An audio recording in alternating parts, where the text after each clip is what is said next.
ప్రభుత్వ కుట్ర వల్లే ఎంజీబీఎస్ బస్ స్టేషన్ మునిగింది అన్నారు మాజీ మంత్రి కేటీఆర్. మూసీ ప్రాజెక్టు వద్దు అన్నందుకే రేవంత్ ఇలా చేశారంటూ ఆరోపించారు. అయితే కేటీఆర్ కమెంట్స్ కి కౌంటర్ ఇచ్చారు మంత్రి పొన్నం ప్రభాకర్. రేవంత్ రెడ్డి ఎంత కిరాతకుడు అంటే నిన్న కావాలని తెలుసా ఆయనకు నిన్న క్లౌడ్ బర్స్ట్ ఉంది, వర్షం పడుతుందని వాతావరణ శాఖ చెప్తే కూడా కావాలని మూసీ ప్రాజెక్టు చేయాలంటే ఆడ ఇండ్లు మునగాలి.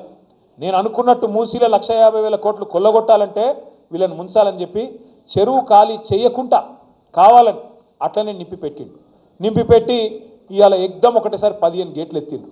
ఎత్తవరకు ఏమైంది? ఇలా ఇమ్లీబాన్ బస్ స్టాండ్ మొత్తం మునిగిపోయింది. మొట్టమొదటిసారి చరిత్రలో ఇమ్లీబాన్ బస్ స్టాండ్కి ఎప్పుడైనా నీళ్ళు వచ్చినాయి? ఇదివరకు మనం పోలేదా? ఇమ్లీబాన్ బస్ స్టాండ్ చూడలేదు ఇదివరకు. ఇటువంటి వరదలు ఉపద్రవాలు వచ్చినప్పుడు, ఎందుకంటే భవిష్యత్తులో క్లౌడ్ బర్స్ట్లు ఇంకా వస్తాయని చెప్తున్నటువంటి పరిస్థితి. బస్ స్టాండ్ కట్టిందే మూసీలా, ఓవర్ఫ్లో అయినప్పుడు నీళ్ళు వచ్చినాయి, వెంటనే రెక్టిఫై చేసినాం.